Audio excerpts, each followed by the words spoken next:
Deus abençoe a todos. Vamos dar início a mais um estudo aí pelo Amigos do Caminho, pedindo a Jesus e os amigos espirituais que possam nos ajudar, nos envolver. Hoje a gente está aí retornando com o nosso estudo de Evangelho, nosso estudo de sexta-feira. A gente está dando continuidade ao estudo das bem-aventuranças. Está lá no Evangelho de Mateus, no capítulo 5. Hoje a gente vai entrar um pouquinho nesse texto aí, nessa parte do Evangelho. Deixa eu dar uma limpadinha aqui na tela aqui, que está meio sujo. Preciso dar uma melhorada aqui na imagem. Melhorou. Então hoje nós vamos continuar o nosso estudo. A gente está lá no Evangelho de Mateus, aqui na Bíbliazinha aqui, e nós vamos continuar comentando as bem-aventuranças. Nos últimos estudos de sexta-feira a gente entrou nessas passagens aí, e hoje nós vamos para o capítulo 5, no versículo 7. Nós vamos falar aqui: bem-aventurados os misericordiosos, porque alcançarão misericórdia. Lembrando que as bem-aventuranças, elas são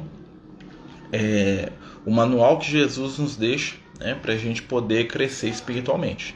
Então ali, através das bem-aventuranças, é o nosso mapa para a nossa viagem espiritual, para a nossa caminhada espiritual, aonde nós vamos ali aprender, nós vamos ali desenvolver valores ali junto de Jesus, e ele vai deixar para a gente aí esse texto maravilhoso, ele vai deixar essas palavras maravilhosas, como um roteiro.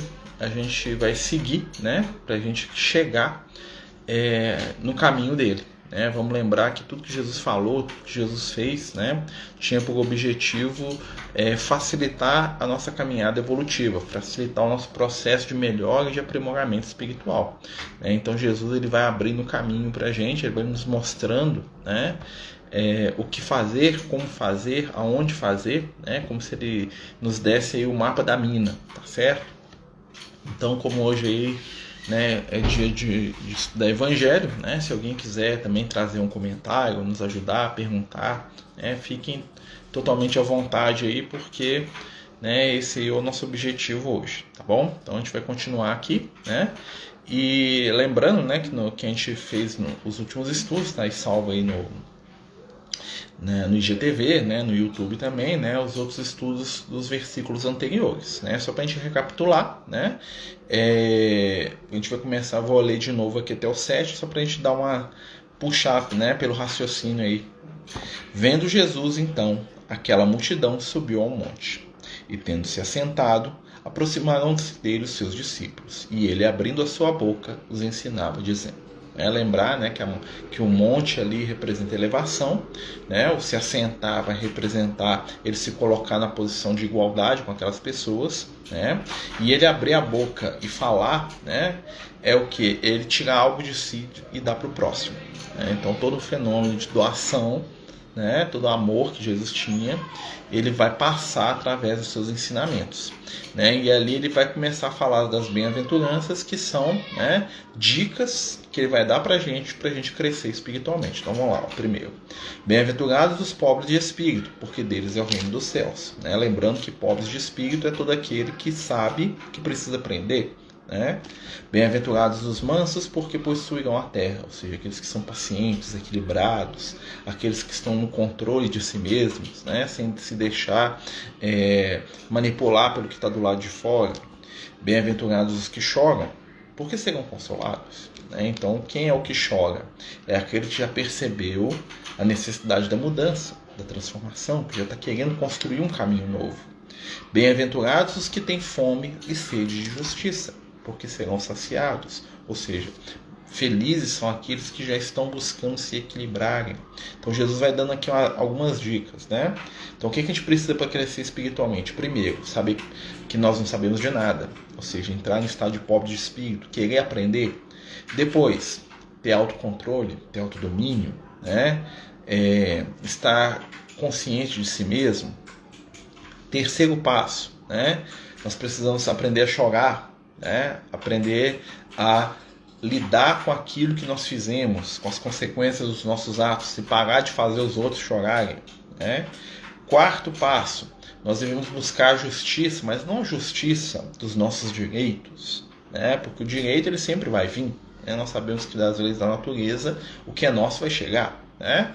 Mas sim a justiça que nasce do quê? Da consciência tranquila do dever cumprido, que é aquilo que o André Luiz fala pra gente lá no livro Nosso Lar, que a gente está estudando no domingo, né? Nós estamos estudando o livro Nosso Lar, e o André Luiz, né, ele vai dividir com a gente o aprendizado dele através do livro, e ele vai falar pra gente, né, que a melhor coisa que ele percebeu no mundo espiritual, a maior verdade, né, que ele conseguiu tirar no mundo espiritual foi o que? Estar face a face com a própria consciência. E que a maior alegria que a gente pode ter é a consciência tranquila do dever cumprido. Então, quando nós realizamos aquilo que é o nosso dever, nós estamos em estado de tranquilidade espiritual. E hoje, né, Jesus vai continuar nos ensinando a caminhar, né, rumo aí à nossa melhora espiritual. Ele vai falar da misericórdia, né? O que é a misericórdia, né? É a concórdia da miséria, né? Ou seja, é saber, né, observar a necessidade do outro para ir ao encontro dele com o intuito de ajudar.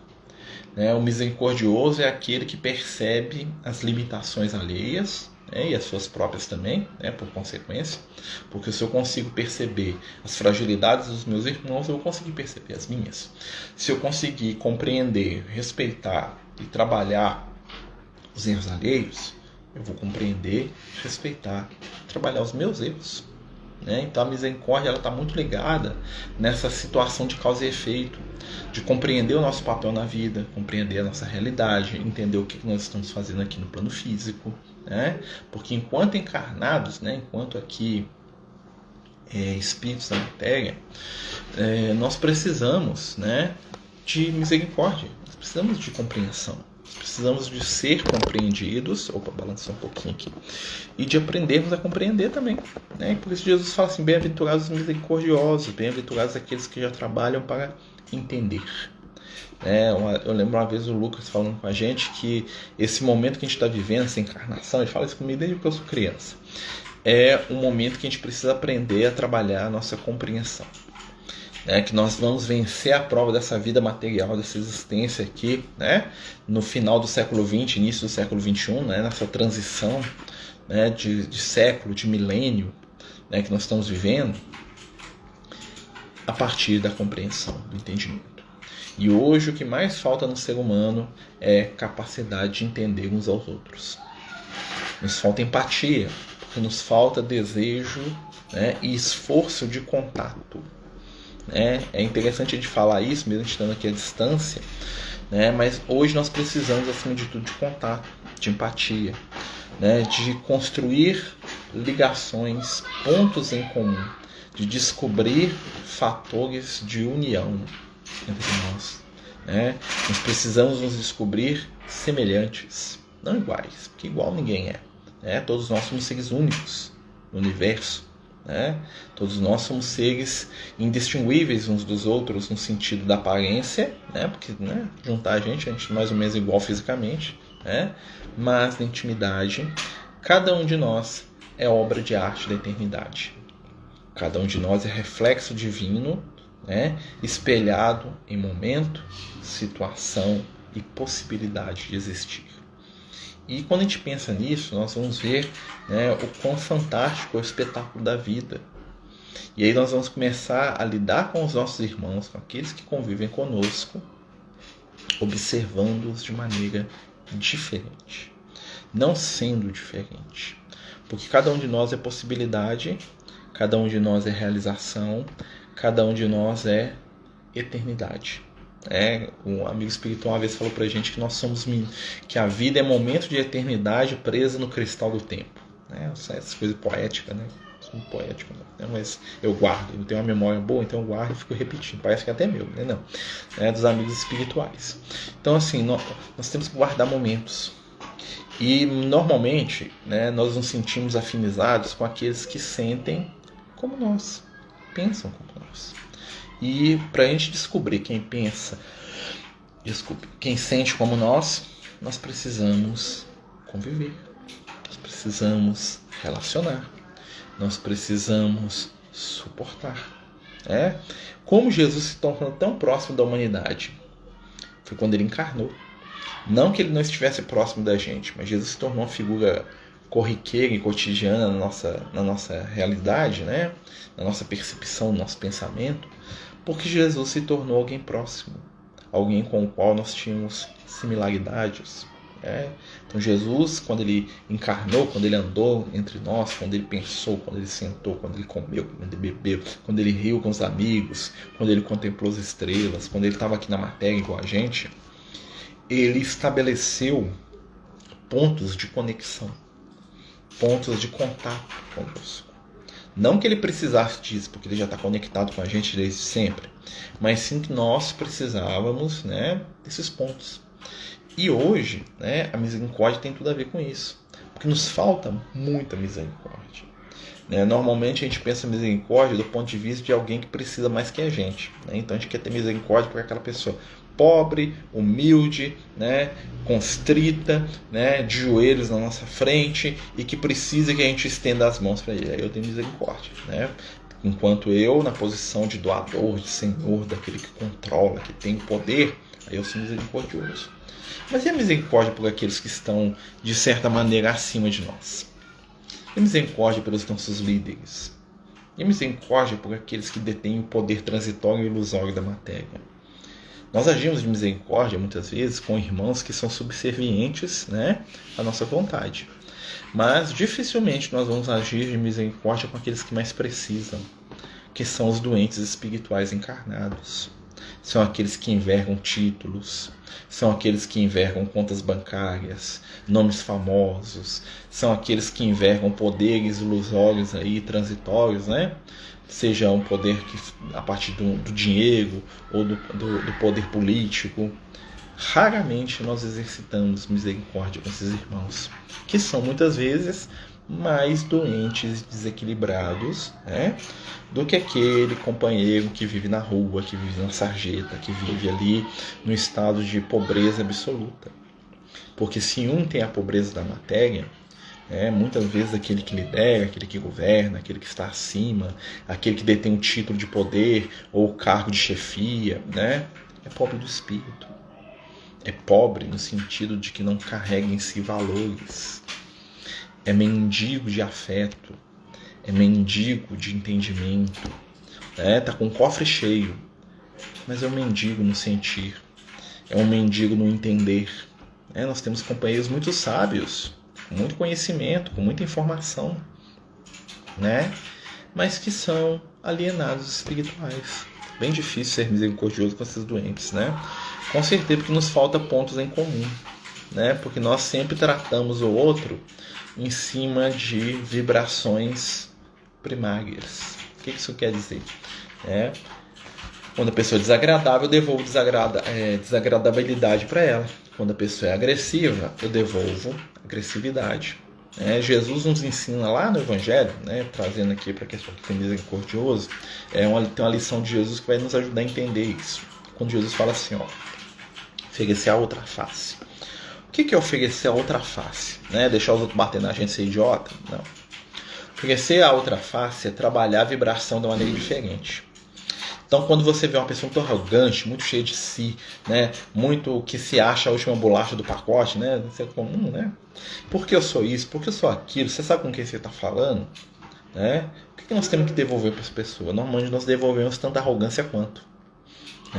Normalmente nós devolvemos tanta empáfia ou tanta briga quanto.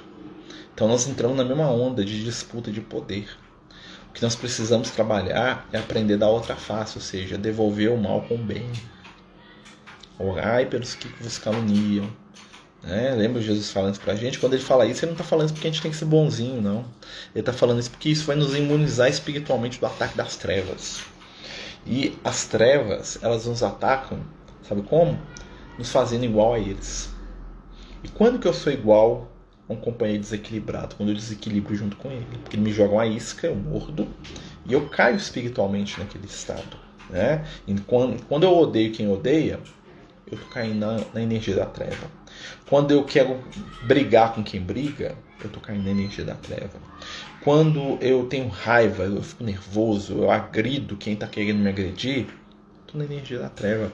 Vamos lembrar, Jesus fez isso. Então, assim, normalmente, quanto mais inferiorizado espiritualmente é o ser, mais inimigo ele tem, porque ele vê inimigo em todos. Né? Ele vê inimigo em quem é do sexo diferente, quem é da opção sexual diferente, quem é da cor diferente, quem é da nação diferente, quem é da religião diferente, né? Quem pensa diferente. Quanto mais atrasado espiritualmente, mais inimigos o ser tem. Quanto menos inimigos o ser tem, ou quanto menos inimigo ele vê, né, à sua volta, é um sinal de crescimento espiritual. Jesus não tinha adversários. Mas tinha um monte de gente que odiava Jesus. O que os outros achavam dele não estava nem aí. Jesus não estava nem aí. Né? O problema é que Jesus achava dele mesmo. Né? Então, se alguém é seu inimigo, o problema é dele. O problema é a gente começar a ser inimigo dos outros. Né? Claro que isso não quer dizer que a gente não vai se proteger. A proteção é sempre justa. Do nosso lado tem proteção. Né?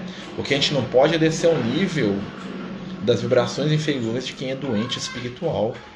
E nós temos hoje aí na nossa sociedade, à nossa volta, milhares de companheiros adoecidos espiritualmente, que não sabem o que fazem, né? E com a sua violência, com a sua raiva, com o seu desespero, né? Com a sua desesperança, com a sua amargura, com a sua crença, eles contaminam os outros. Então eu estou amargurado, eu torno você amargurado junto comigo. Eu estou agressivo, eu faço você ficar agressivo junto comigo. E você vai responder a minha agressividade com agressividade também. Isso é a armadilha da treva. O Speed Trevor precisa vir aqui provocar a gente, não é jogar determinadas ondas de pensamento. E aí quando a gente se associa àquilo, nós começamos a viver junto com aquilo. Porque vivemos espírito onde está o quê? Nosso pensamento. E aí nós vamos entender por que crescer espiritualmente é um caminho de responsabilidade. Porque nós somos sempre responsáveis. Nós somos sempre responsáveis. Nós somos sempre, né, responsáveis pelas nossas escolhas. Não somos vítimas. Temos que lembrar disso. Né? E aí vem Jesus falar: bem-aventurados os misericordiosos, porque alcançarão misericórdia. Olha a frase de Jesus. Né? Então, se eu estou agindo de misericórdia com o outro, é porque eu também preciso de misericórdia. Eu preciso que alguém se condoa da minha miséria, né? Porque é isso que é ter misericórdia, é se condoer da minha miséria. Mas qual que é a minha miséria? Às vezes a minha miséria não é financeira, né? Às vezes a minha miséria é uma miséria emocional. Às vezes a minha miséria é uma miséria afetiva, é uma miséria de entendimento, é uma miséria de paz, né? Então o que o agressivo está pedindo? Está pedindo paz, porque ele não tem só da agressividade. Né? O que o irônico está pedindo? Ele está pedindo o quê? Carinho. Porque normalmente o irônico, né, ele está agredindo. Então ele não tem carinho, ele não tem compreensão, ele não tem tato. Né? Como diria lá na década de 50, né? Não tem laneza de tato. Né? Laneza é ser como a lã. Né? Não tem suavidade. Né? Que são características que nós vamos desenvolver. Então muitas vezes a gente precisa aprender que o miserável é aquele que não tem valores que nós temos. E é para esse que Jesus nos convida a dar o que nós temos de melhor. Ou seja, o que é ser misericordioso com alguém agressivo? Dá para ele paciência. O que é ser misericordioso para alguém que seja orgulhoso ou arrogante? É oferecer para ele simplicidade. A gente não cura a arrogância com outra arrogância. Nós curamos a arrogância com simplicidade, com afeto. Né? Uma pessoa que quer ter razão em tudo quer ter o quê? Quer ter controle, quer ter poder, quer dominar. E normalmente não domina a si mesmo. Porque quem quer vencer em tudo é porque se sente sempre derrotado. Carrega dentro de si o peso do fracasso. Né? Então, quando mais eu tento ser melhor do que o meu irmão, mais eu provo que eu me sinto inferior.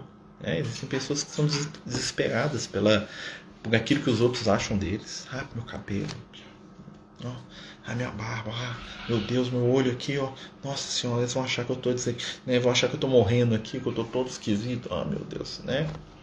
Não. Nós vamos ser aquilo que nós somos.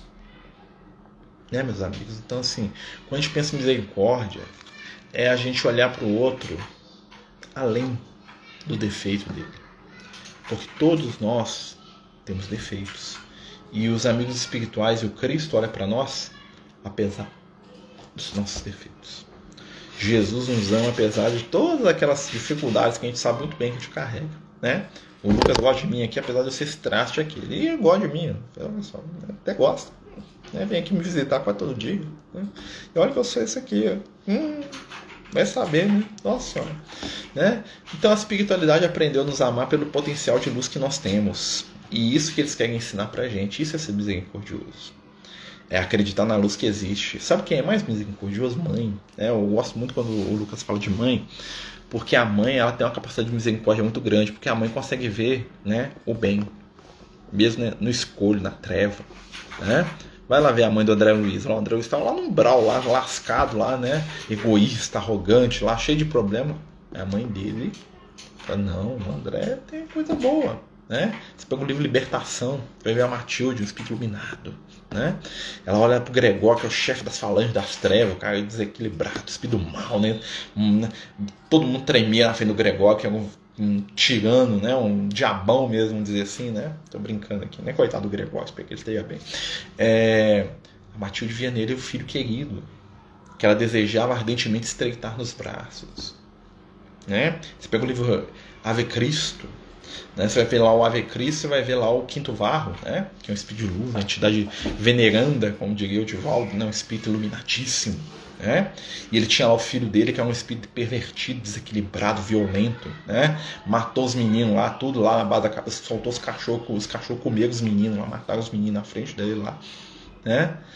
E o pai dele via ele como um ser iluminado, uma possibilidade de luz. Falei, não, que eu vou ajudar meu filho, eu vou salvar meu filho.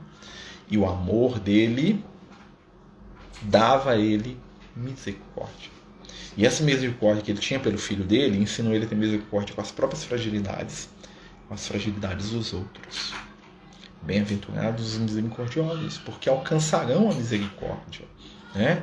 Para si, para aqueles que amam, para aqueles que estão à nossa volta. Esse raciocínio de Jesus, né, é fantástico. E aí Jesus continua falando para a gente aqui, ó: bem-aventurados os puros de coração, porque verão a Deus. Ver Deus, né? Quando você lê isso aqui, parece que você vai num lugar, né? Não, você pôr de coração, entra aí. Deus está ali na sala e você vai poder olhar para ele, né? Não, o que é ver Deus, gente? A gente sabe que Deus, né? Deus não é matéria, né? Então Deus não é visível do jeito que a gente imagina, né? Ele não é algo que impressiona os nossos sentidos físicos. Deus não tem uma forma do jeito que a gente imagina, né? Nós nem sabemos direito o que é Deus. Nós sabemos que Ele existe, que nos ama, né? Que Ele é o Criador, não sabemos. O que é ver Deus? Nós vemos alguém quando nós compreendemos.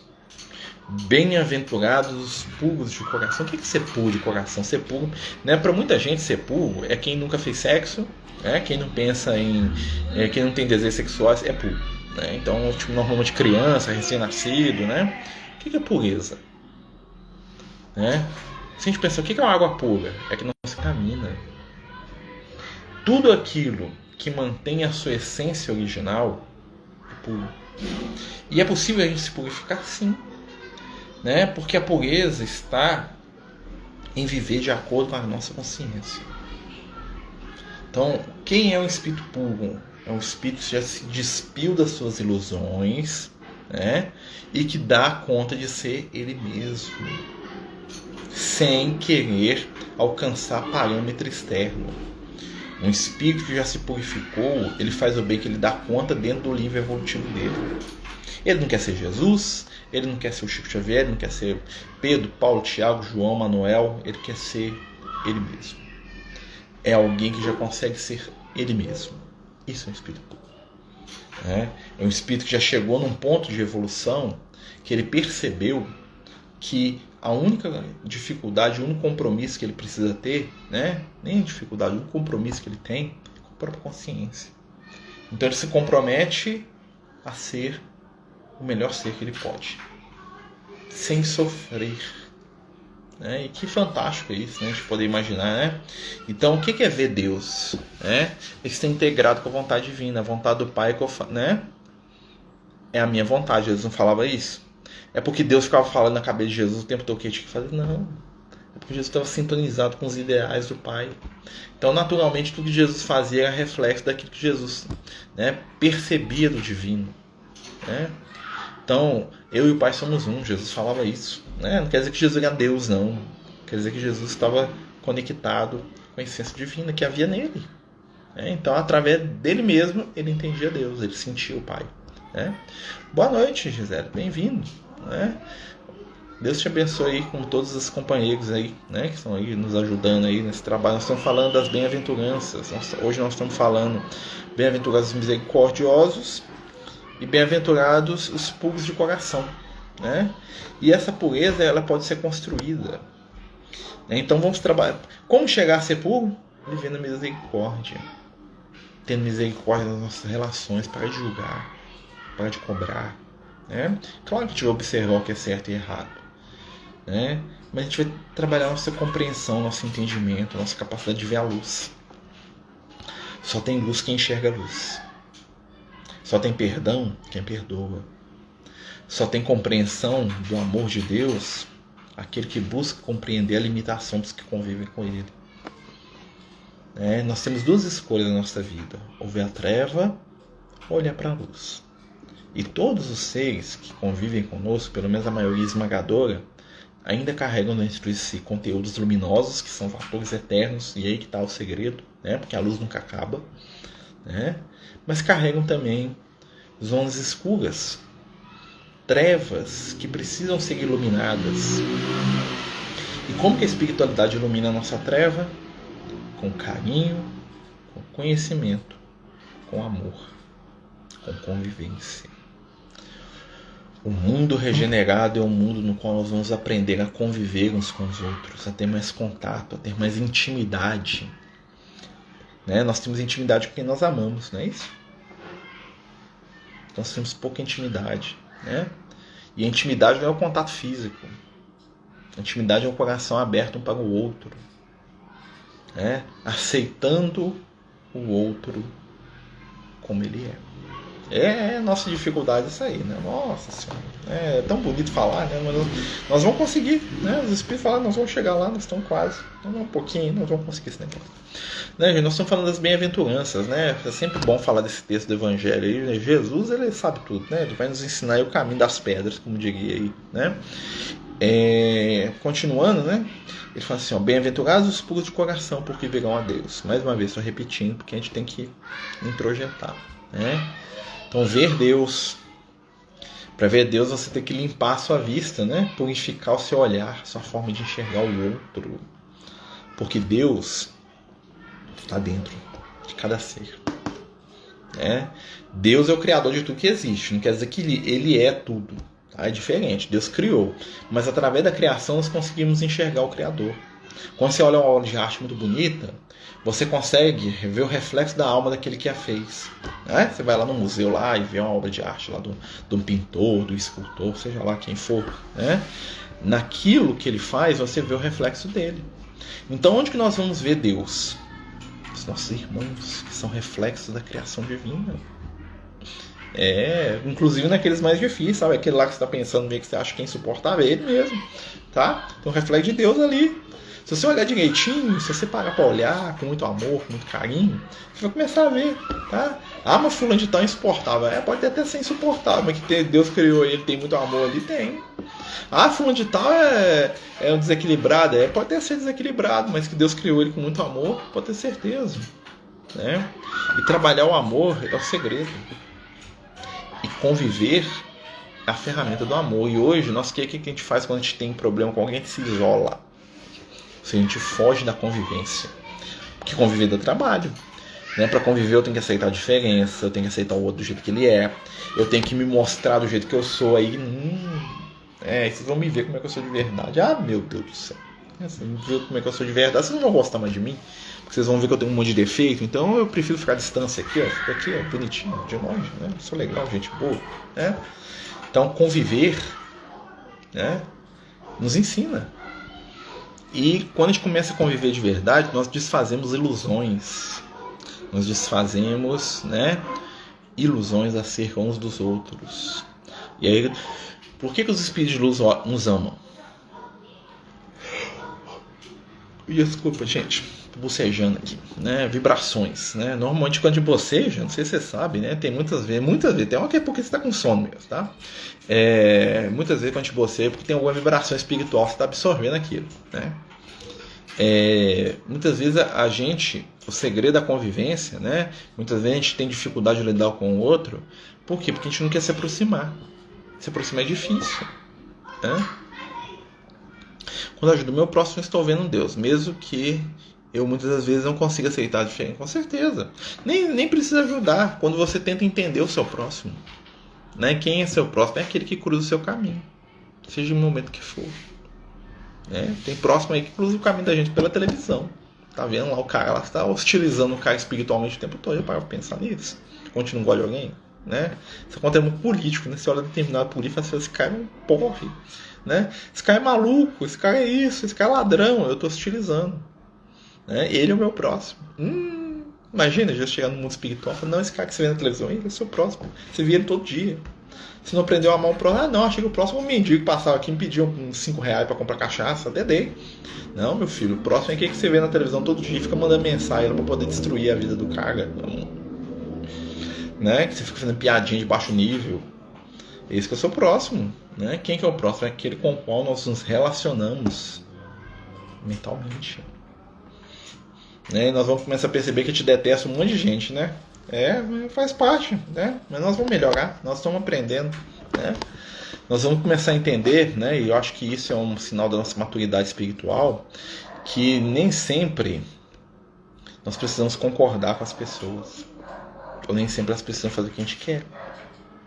Né? Nem sempre as pessoas nem ser boas, porque os speedlus, eles trabalham em prol de todo mundo, inclusive dos criminosos, bandidos, maus. Certo que Jesus está trabalhando a favor de quem é mau? Não está. Claro que é para resgatar ele daquela situação e não para manter ele naquilo, né? Pode ter certeza, a maior alegria dos speedlus é esvaziar as trevas, então você imagina, né? Então eles estão trabalhando porque ele não quer, né? Porque quem odeia eles, pode ter certeza, né? Os amigos espirituais estão cuidando de quem detesta eles. Se for lá perguntar a opinião, fala, não, eu quero te matar, não tem problema, eu te amo do mesmo jeito. Né? Profundo e preocupante sim, porque nós vivemos em comunhão mental o tempo todo. O André Luiz chama de guerra das ideias, né? Ele fala que na época, olha que é lá na década de 40, né? O André Luiz fala que as pessoas estavam guerreando mentalmente o tempo todo. Hoje nós estamos fazendo isso. Né? Por que a gente fala tanto disso? Porque isso vai definir a nossa caminhada espiritual. Né? Nós estamos carregando muito ódio. Estamos carregando muito ódio. Principalmente porque a gente acha que odeia. Então, quando a gente vê o ódio, a gente odeia. Então, nós estamos respondendo a ódio com mais ódio. Quando a gente vê indiferença e preconceito, nós respondemos com indiferença e preconceito. Ou seja, nós estamos aumentando a pressão da panela. Só existe um caminho. Amor. Só existe um caminho. Tem 2000 anos que a gente está falando isso. Né? Que a gente está escutando isso, quer dizer. Né? Só existe um caminho. Amor. Porque o amor une. O amor faz com que a gente suporte. Né? Lembra lá da epístola de Paulo? O amor tudo crê, tudo suporta, tudo espera. Né? Ele está falando isso porque ele é um cara difícil. Então ele começou a perceber. Para gostar de mim tem que amar muito. Porque eu sou um traste. Né? Porque o Paulo é um cara complicado no sentido da convivência. Né? Todo na verdade é difícil de conviver. Lindo, né? O Paulo mesmo falava dele, né? Falava assim, não, aqui está o Paulo de Tarso, né? Ele escrevia lá nas epístolas, né? Poderoso em palavras, desprezível na presença, porque ele sabia que ele era complicado, né? Tanto é que ele saía apanhado e corrido de tudo que era lugar, né? Ou seja, ele tinha uma dificuldade de conviver com as pessoas muito grande. Ele incitava nos outros coisa que não era muito agradável, tanto é que todo mundo queria dar na cara dele, né? Então, com o tempo foi melhorando, né? Até o final da vida, né? Já não era assim, né? Mas assim, isso é um reflexo da gente. Né? O que a gente incita no outro, muitas vezes, é um sinal daquilo que a gente precisa trabalhar na nossa própria intimidade. Né? A pretexto de defender o bem, nós não precisamos atacar o mal, não. Porque o bem não precisa de defesa, o bem precisa de ação. Né? O Liel fala isso sempre comigo. Meu filho, o bem não precisa que defendam. Jesus precisa de ninguém para defendê-lo. O mal precisa de resgate, não de briga. A postura do espírito iluminado diante do mal É do médico diante do paciente psiquiátrico. Ele não vai bater papo com o paciente, não. Ele vai dar o medicamento necessário, vai interná-lo e vai cuidar dele até ele recobrar, né, a postura mental adequada. Né? Que pensar do psiquiatra que começa a discutir com os loucos no hospício? E, com certeza ele vai merecer ser trancado no hospício junto com os dementes. Né? Por isso que a espiritualidade superior muitas vezes não dá muita bola para as coisas que a gente fala, não. Né? Porque quando nós estamos expressando nosso desequilíbrio, eles estão lá deles trabalhando. O Marcelo está soltando mais uma aí. Não perder tempo com o Marcelo, não. Vamos cuidar dele aqui, vamos dar umas provas que ele precisa, vamos ajudar ele aqui, né? Vamos fazer com que ele se melhore enquanto vive, mas ficar lá escutando o amor de Marcelo, vou não. Os Espíritos de Luz falam isso. Né? Porque muitas vezes nós agimos como dementes. Lembro do André Luiz lá no nosso lar, né? Chega a senhora lá, a senhora quis, né? Vamos chegar lá nesse capítulo, lá no livro, lá daqui a pouco, né? Mas aqui é o spoiler, né?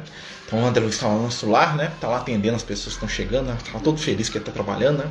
Aí chegou a senhora desencarnada, que desencarnada na época da escravidão, né? Ela morreu de susto quando a princesa Isabel assinou a legal. Ela morreu lá porque ela achou que ela ia virar escrava dos negros, ia trocar de papel, né? Aí ela ficou lá, acho que 60 anos no umbral, um negócio assim. E aí quando ela chega no nosso lar, né? Ela conversa com o André Luiz lá e ele recebe ela, aquela coisa toda. Ela começa lá, né? Que escravo, que isso. E o André Luiz fica horrorizado com aquilo, né? O André Luiz, da década de 40, ele fica horrorizado com o preconceito da dona. Então você imagina, né? E aí ele começa a dar um sermão na dona. Fala, não, que nós somos tudo igual, que nós somos irmãos, que nós somos isso. E ele fica lá, né? E a dona lá toda desequilibrada. Chega um momento lá que a Narcisa chega perto dele e fala, André, perde tempo com o nosso irmão não, você tá aqui para atender, né? Não dá muita atenção pro comentário dela, não, que falar com louco é ser louco igual a ele. Basicamente é isso que ela fala. A Narcisa vai lá e dá um toque nele. Ou seja, nossa irmã tá demente. Nossa irmã não sabe o que tá falando, não. Essas bobajadas todas de preconceito que ela carrega aí são sinais da doença espiritual que ela teve a vida inteira. A vida inteira ela foi um ser doente. Apesar de ser uma dona de escravo, uma senhora de sociedade, aparentemente, né, equilibrada, ela nada mais era do que um espírito desequilibrado e doente. Condição com a qual ela chegou no mundo espiritual e com a qual ela permanece. Nós estamos aqui para cuidar dela, não é para dar ouvido ao que ela está falando, não. Né?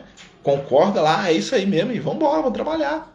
Porque conversar com aquela senhora naquele momento era entrar na onda da demência dela. Tá dando para perceber? Então muitas vezes quando você vai discutir com alguém que está no desequilíbrio, no erro, você está dando corda para a demência do cara e está entrando na onda da demência também. Daqui a pouco vocês dois estão desequilibrados juntos. Jesus não fazia isso. Quando alguém perguntava a Jesus respondia. Não que o cara começava a querer conversar demais, Jesus manda, né, saía, né, apaisando. Eu lembro lá, o Paulo Estevão, né? Lá no livro Paulo Estevão tem uma parte lá, né, que vai falar muito disso aqui da pureza, né? O Estevão tá lá falando, né? O Estevão tá lá falando a preleção lá na casa do caminho, né? Falando de Jesus, aquela coisa do Estevão. Aí chega o Paulo de Tarso, né? Que é o Saulo, né? Aí o Saulo senta lá naquele banquinho lá, ele e os amigos dele, lá, né? Debochando do Estevão, né? Que pobre, né? E o Estevão lá falando um monte de coisa de evangelho. E o Paulo, nossa, cara, conhece, hein? Esse cara tem entendimento de Bíblia, hein? Ele sabe Torá, hein? E aí quando o Estevão fala que Jesus é maior que Moisés, o Paulo endoida, né? Fala, que você tá achando? Você tá falando que esse carpinteiro aí, qualquer um aí, é maior que Moisés, né? O herói da pátria e tal. E o Paulo começa a exaltar, né? Agora nós vamos debater esse negócio aqui. Aí o Estevão veio pra ele e falou assim, Jesus nos ensinou a não discutir. E deu uma cortada no pau. O Paulo pediu pra morrer, ué. Pediu pra morrer, tomou uma cortada. Ele, tipo assim, o Estevão não entrou na onda dele. E isso pro Paulo, né? Porque pro judeu, aquela coisa toda, é o fim do mundo, né? Então ele não entrou na onda. Foi por causa disso que o Paulo matou ele. Tá? Um dos motivos do Paulo ficar doido com ele foi exatamente isso, porque ele considerou que o Estevão não desrespeitou. Não, o Estevão não entrou no desequilíbrio dele. Você está desequilibrado, vou perder tempo aqui batendo boca com você. Jesus nos ensinou que não é por aí não, meu filho. Pronto, acabou. Né? Meu compromisso é com Cristo. Né? Vai bater boca o que você quiser aí. Eu não vou bater boca com você não, meu filho. Né? E vamos, Jesus te abençoe e abençoe a mim também. Né? As coisas nos outros que nos irritam são o quê? Alguma característica que temos e não enxergamos?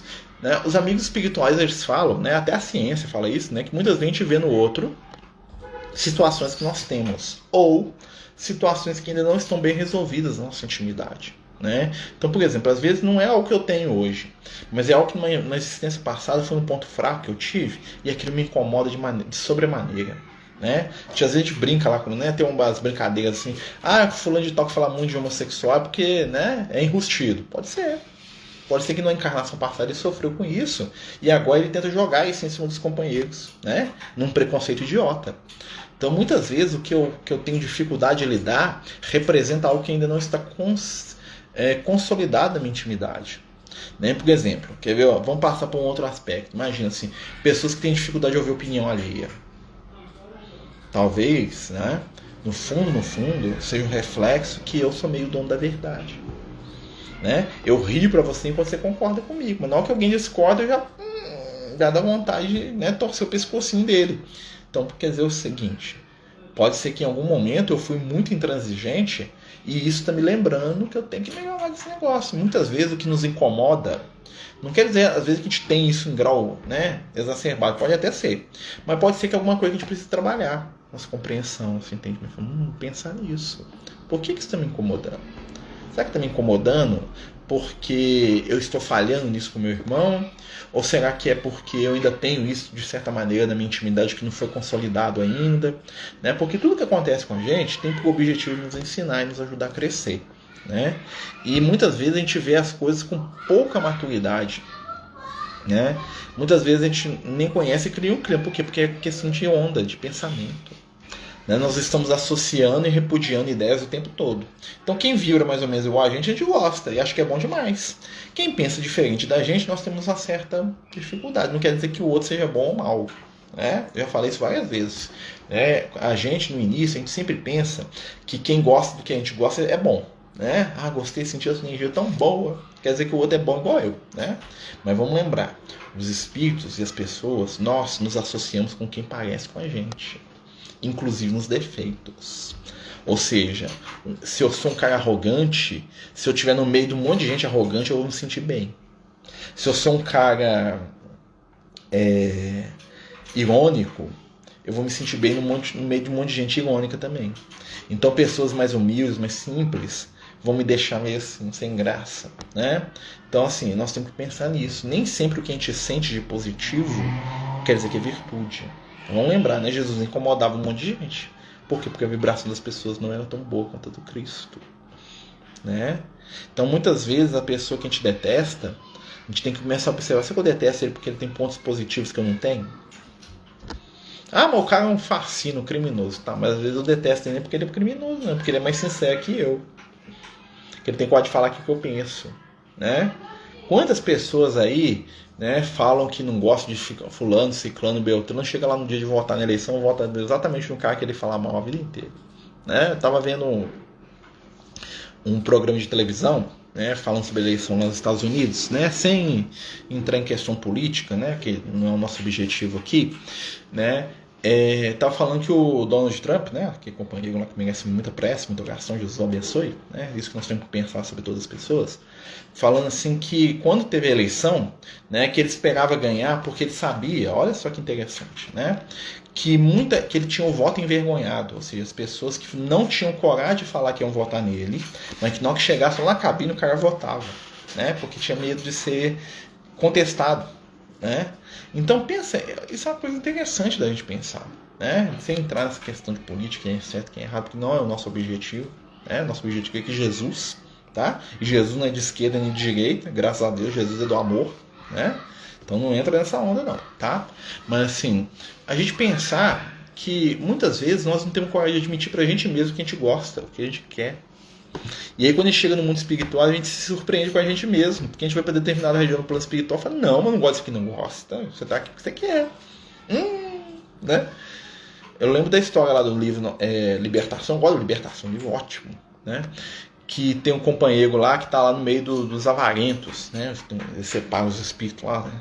Aí lá nas trevas, tá, gente? Os espíritos não fazem não, os espíritos trevosos. Aí tem um moço lá que, né, que tá lá no meio dos avarentos lá e fala assim, não, que eu nunca fui avarento. Isso é um absurdo, que eu tô no meio, eu era pobre, como é que eu posso ser avarento? Eu tô no meio desses usurários, né, que é o termo que eles usavam lá na década de 60, 70. Da usura, né, da cobiça. E aí o chefe das trevas ele falou, você é avarento, sim. Ele falou assim, não sou não, isso é impossível. Eu falo assim, vou te provar. Né? E ele fala assim, eu não sou avarento, tanto eu não sou que a única coisa que eu tinha eram meus livros, era um professor. Entendeu? Eu só vivia para meus livros. Aí o Espírito falou assim, você era avarento, assim, você tinha conhecimento, não dividia com ninguém. Você sabia e não ensinava. Ou seja, você era avarento do mesmo jeito. Você tinha um monte de livros, você tinha um monte de recursos de saber, que você não dividia. Olha o conceito de avareza que o Espírito das Trevas usou pro cara. Parece um Espírito de luz falando, né? Mas claro que ele tá usando isso pra massacrar o outro, né? Mas, de certa forma, né? Porque a gente pensa que avarento é só quem guarda dinheiro no caixão, né? Então pobre nunca vai ser avarento, né? Avarento é o cara que enterrava, né, o dinheiro na parede, que enchia o colchão debaixo da cama de dinheiro, que vendia tudo na casa para poder guardar, né? Mas aí o espírito trevoso traz um conceito de avareza diferente. Fala, se você é avarento porque você tinha conhecimento e não dividia. Olha esse raciocínio, é de espírito trevoso esse raciocínio, não está errado. Aí eu penso, quantas vezes que eu sou avarento? Porque às vezes eu tenho paciência e não ofereço. Às vezes eu tenho boa vontade e não distribuo. Estou sendo avarento. Ou seja, todas as vezes que eu tenho um valor, seja qual for, moral, material, espiritual, e eu não divido, eu guardo aquilo só para mim, eu enterro, eu estou sendo avarento. Né? Olha que interessante, né? Tá lá no livro de Libertação, para vocês lerem lá, né? Obrigado, minha amiga, né? A companheira tá falando que ela gosta de fazer uma pessoa mais compreensível. Que bom, né? Isso é uma conquista sua, né, minha amiga? Porque falar é muito fácil, né? A gente fala aqui igual a matraca velha, né? E, né, examinar tudo e reter um bem. Se a gente falar alguma coisa positiva, guarda aí no coração, né? Com certeza, junta aí com os valores que você já tem, né? Que com certeza o crescimento vai ser certo, né? A gente tem que aprender, né? Eu tô falando de mim para mim aqui agora, a colocar em prática o que a gente fala, né? É grande dificuldade, né? Porque aí nós vamos crescer espiritualmente. Nossa, eu colocar metade das coisas que eu falo em prática, Jesus, que dia, né? Eu estou esforçando, só posso dizer que eu esforço. Normalmente não dou muita conta, não, mas que eu tô querendo, isso eu tô, tá? Né? E isso que importa, né? O desejo do bem, né, gente? E a gente também não pode se iludir, né? Eu acho que a melhor coisa da gente caminhar espiritualmente é a gente saber que toda conquista é passo firme. O que isso quer dizer? O passo que você deu, por menor que seja, consolidou. Você conquistou um negocinho ali, você conquistou uma restiazinha de luz, aquilo vai ser seu para sempre, né? E isso é muito consolador, né? Eu gosto muito do Lucas, que ele vive falando isso comigo, meu filho, né? Tudo que a gente faz no bem fica valor eterno, nunca perde, ó, coisa boa, né?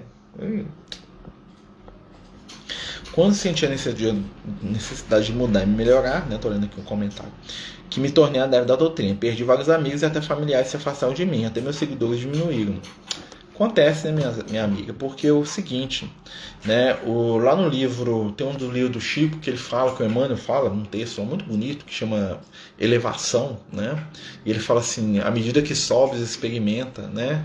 O brilho das alturas e a solidão ao seu redor, né? Todo processo de crescimento espiritual normalmente é um processo solitário, porque, né, a maioria de nós ainda prefere ficar nas vibrações inferiores. Não quer dizer que a gente está muito melhor, não estou elogiando, assim, não é isso, né? Estou falando assim, é uma caminhada que às vezes é solitária, né? Inclusive para aqueles que nós amamos. Às vezes tem uns que estão mais na frente que a gente, às vezes estão mais atrás, né?